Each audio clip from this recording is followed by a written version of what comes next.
In New York, a great rush of visitors came to see him, and when he was too tired, he would go alone to the gardens at Riverside Park.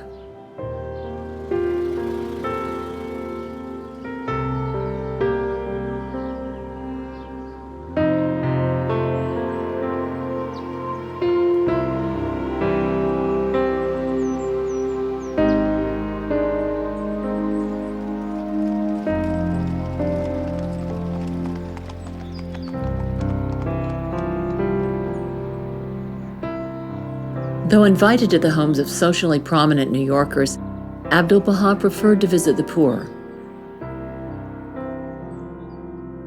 He did, however, visit Andrew Carnegie in his home.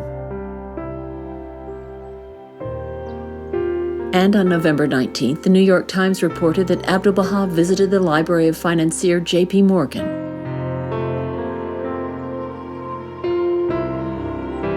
And wrote a blessing in his album. O thou generous Lord, verily this famous personage has done considerable philanthropy. Render him great and dear in thy kingdom. Make him happy and joyous in both worlds. Confirm him in serving the oneness, the world of humanity, and submerge him in the sea of thy favors.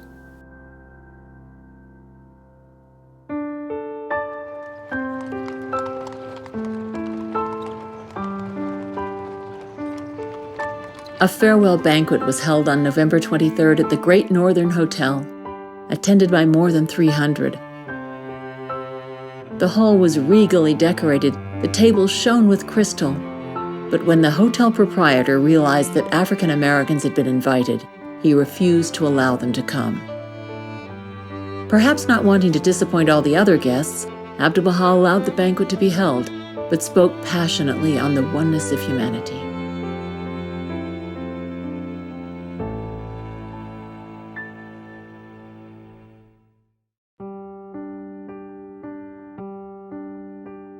Abdu'l-Baha arranged for a banquet for the African Americans the next night at the home of the Kinneys.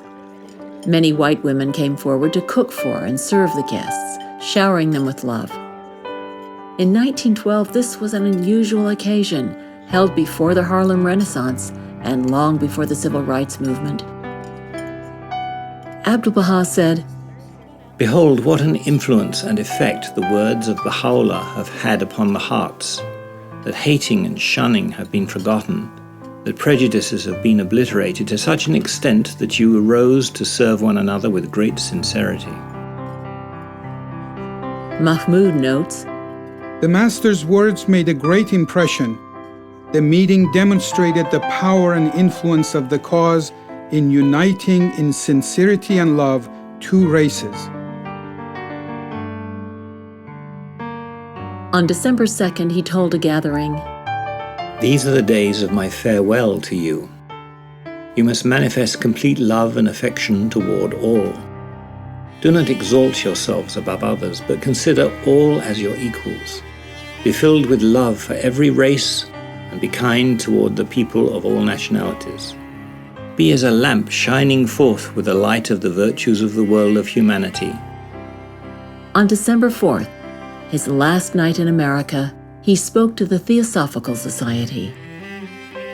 I have received the greatest kindness from the American people. I look upon them as a noble nation, capable of every perfection. Now I bid farewell to you all, and I pray that you may attain the highest station of humanity. I shall never forget you. You shall always live in my thought. On December 5th, after 239 days, Abdu'l-Baha left America. The New York dock alongside the SS Celtic was crowded with people, many distressed and in tears. Some, like Juliet, were heartbroken. It was death to leave that ship. I stood on the pier, tears blurring my sight. Through them, I could see the Master waving a patient hand to us. It waved and waved, that beautiful patient hand, till the figure was lost to sight.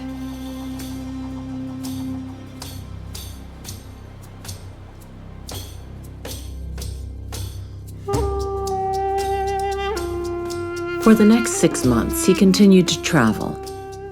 On to England, Scotland, and France, Germany, Austria, and Hungary,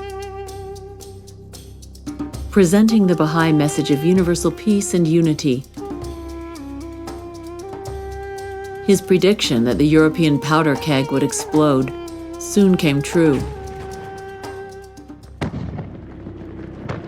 During this terrible war, he returned to Ottoman Palestine, a land torn by both famine and warfare. Once again, the Turks considered him a great danger, threatening him with crucifixion. Through it all, Abdu'l-Baha continued his lifelong service. Having trained Baha'is in the Holy Land to raise and store grain in the pre-war years, he now used that grain to feed the hungry, including soldiers of all nationalities, and he oversaw medical stations.